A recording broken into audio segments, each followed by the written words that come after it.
दोस्तों स्कैनिंग के 3 different sections होते हैं, नेटवर्क स्कैन, पोर्ट स्कैन और वल्नरेबिलिटी स्कैन्स।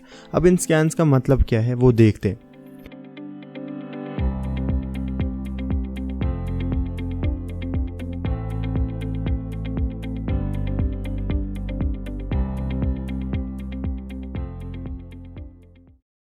दोस्तों नेटवर्क स्कैन में हम एक पैकेट भेजेंगे अपने टारगेट सिस्टम को, फिर वो वहाँ से रिप्लाई में हमारे लिए कुछ इन्फॉर्मेशन लाएगा, जैसे वो सिस्टम लाइव है कि नहीं, ऑपरेटिंग सिस्टम कौन सा यूज़ कर रहा है वो, और उसका आईपी एड्रेस। फिर दोस्तों सेकंड टाइप है पोर्ट स्कैन। दोस्तों इस टाइप के स्कैन को समझने के लिए हमें पोर्ट्स क्या होते हैं वो समझना है। दोस्तों पोर्ट जो होते हैं वो डिफरेंट सर्विसेज को डिफरेंशिएट करने के काम आते हैं। फॉर एग्जांपल दोस्तों जब हम कोई वेबसाइट खोलते हैं, अगर वो वेबसाइट HTTP प्रोटोकॉल यूज़ कर रही है तो उसका जो पोर्ट होगा वो 80 होगा, और अगर वो वेबसाइट HTTPS यूज़ कर रही है तो उसका जो पोर्ट होगा वो 443 होगा। अब दोस्तों बहुत से लोग होंगे आप लोगों में से वो कन्फ्यूज़ होंगे, भाई हमें कुछ समझ नहीं आया। अब ये इसीलिए हो रहा है क्योंकि शायद आप लोगों ने अभी तक सिर्फ HTTP या फिर HTTPS का यूज़ किया है। दोस्तों और भी बहुत सारे पोर्ट्स होते हैं, जैसे कि file transfer protocol port 21 use करता है, SSH पोर्ट 22 यूज़ करता है, टेलनेट पोर्ट 23 यूज़ करता है। अब दोस्तों ऐसे तो समझ ये आने नहीं वाला है, इसलिए इसकी एग्जाम्पल देखते हैं। दोस्तों अभी अगर जो मेरा राउटर है उसमें मैंने हार्ड डिस्क लगाई है। अब दोस्तों अगर मुझे उसे एक्सेस करना है तो मैं HTTP या फिर HTTPS यूज़ करके उसे एक्सेस नहीं कर सकता। इसके लिए हमें FTP यूज़ करना होगा, फाइल ट्रांसफ़र प्रोटोकॉल। यहाँ पर मैं अपने राउटर का IP एड्रेस लिखता हूँ 192.168.1.1 और HTTP यूज़ करता हूँ। ये देखिए दोस्तों यहाँ पर नॉर्मल लॉगिन पेज आ रहा है। दोस्तों यहाँ पर हम HTTP के बदले कोलन लगाकर 80 भी लिख सकते हैं, सेम चीज़ है क्योंकि HTTP पोर्ट 80 यूज़ करते हैं। इसमें अगर लॉगिन करते भी हम तो राउटर की जो सेटिंग्स है वही सिर्फ आएगी, हार्ड डिस्क को एक्सेस करने के ऑप्शंस कहीं पर नहीं होंगे दोस्तों। अब दोस्तों मैं अगर पोर्ट 80 की जगह 21 लगाता हूँ, या फिर स्टार्टिंग में जहाँ पर HTTP होता है वहाँ पर इसे FTP से रिप्लेस करता हूँ, तो देखिए दोस्तों ये यूज़र नेम और पासवर्ड मांग रहे हैं। इसे फिल करने के बाद हमारे पास हमारे हार्ड डिस्क को एक्सेस करने के ऑप्शंस आ जाएंगे। ये देखिए दोस्तों ये रही हमारी हार्ड डिस्क। दोस्तों दूसरी एग्जांपल हम हमारी वेबसाइट पर करके देखते हैं, उससे और क्लियर हो जाएगा। अगर मेरी वेबसाइट का नाम youtube.securityinvaded.com है, मैं HTTPS का यूज़ करके इसे एक्सेस करता हूँ और देखिए दोस्तों ये नॉर्मल वेबसाइट की तरह खुल रही है। अब दोस्तों मैं इसको पोर्ट 443 भी लिख सकता हूँ कोलन लगाकर, ये सेम ही चीज़ है एक, क्योंकि HTTPS जो है वो पोर्ट 443 यूज़ करता है। सेम वे में अगर हम 443 को 21 से रिप्लेस करते हैं या फिर FTP के साथ रिप्लेस करते हैं HTTPS को, तो देखिए दोस्तों सेम वे में हमें ये यूज़र नेम और पासवर्ड मांग रहे हैं, जैसे कि हमारे राउटर ने हमारे से मांगा था। इसमें अपने क्रेडेंशियल्स डालकर मैं अपनी जो वेबसाइट है उसके प्राइवेट या पब्लिक फाइल्स को एक्सेस कर सकता हूँ। अब दोस्तों मैं आप लोगों को टेलनेट और SSH की एग्जांपल दिखाता हूँ, जो पोर्ट 23 और पोर्ट 22 रिस्पेक्टिवली यूज़ करते हैं।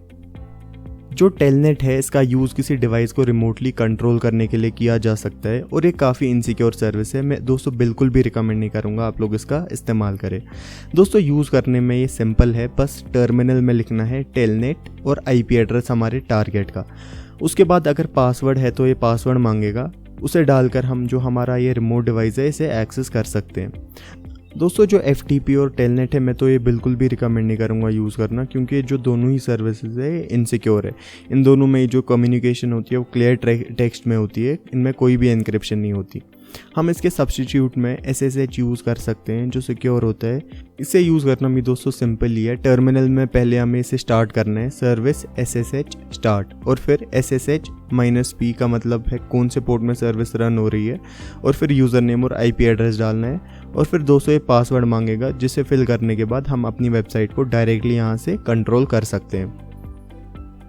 ऐसे ही दोस्तों बहुत सारी डिफरेंट सर्विसेज है पूरी दुनिया में दोस्तों।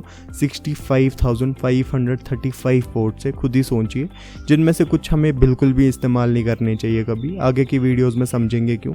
और दोस्तों ये जो पोर्ट नंबर्स हैं इनमें से कुछ इंपॉर्टेंट आप लोगों को याद रहने चाहिए, लेकिन मैं आप लोगों को याद करने के लिए नहीं कहूँगा, क्योंकि मैंने खुद के टाइम पर कभी खुद ये याद नहीं किए, ऑटोमेटिकली खुद ही याद हो जाते हैं दोस्तों, क्योंकि इनका यूज़ हम ऑलमोस्ट हर जगह करने वाले हैं आगे आने वाले वीडियोज़ में।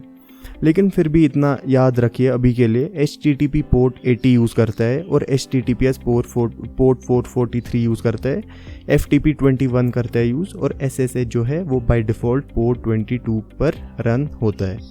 तो दोस्तों आप शॉर्ट में डिफरेंट सर्विसेज जो हैं उन्हें डिफरेंशिएट करने के लिए पोर्ट्स यूज़ किए जाते हैं। अभी के लिए सिंपल में इतना समझना है आपको, क्योंकि मैं आप लोगों को स्टार्टिंग में ही कंफ्यूज नहीं करना चाहता। अब दोस्तों जो ये पोर्ट्स होते हैं अगर ये बिना किसी रीज़न के ओपन रहते हैं तो ये एक वल्नरेबिलिटी है, क्योंकि जो सर्विसेज यूज़ में नहीं है हमें प्रेफर हमेशा करना चाहिए कि हम उन्हें बंद ही रखें। दोस्तों अगर कोई इनसिक्योर सर्विस हमें किसी नेटवर्क में मिल जाती है, उन्हें एक्सप्लॉइट करके हम क्या क्या कर सकते हैं उसका अंदाज़ा आप लोगों को आने वाले चैप्टर्स में अच्छे से लग जाएगा। दोस्तों अगर हमें किसी भी सिस्टम की सर्विसेज पता चल जाती है तो हमें उसके पोर्ट्स भी पता चल जाने चाहिए, और अगर हमें किसी के पोर्ट्स पता चल जाते हैं तो उनकी सर्विसेज भी हमें पता चलनी चाहिए।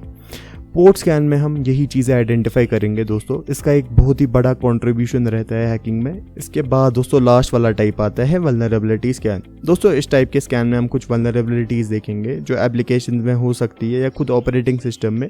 इस स्कैन में दोस्तों हमारी एक लिमिट रहेगी, लेकिन जो 5th वाला चैप्टर आएगा वल्नरेबिलिटी एनालिसिस, उसमें हम पूरा डीप में जाएंगे और सारी चीज़ें कवर करेंगे।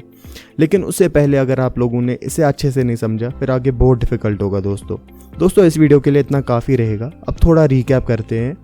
हमने इस वीडियो में स्कैनिंग के टाइप्स देखे 3, नेटवर्क स्कैन, पोर्ट स्कैन और वल्नरेबिलिटी स्कैन।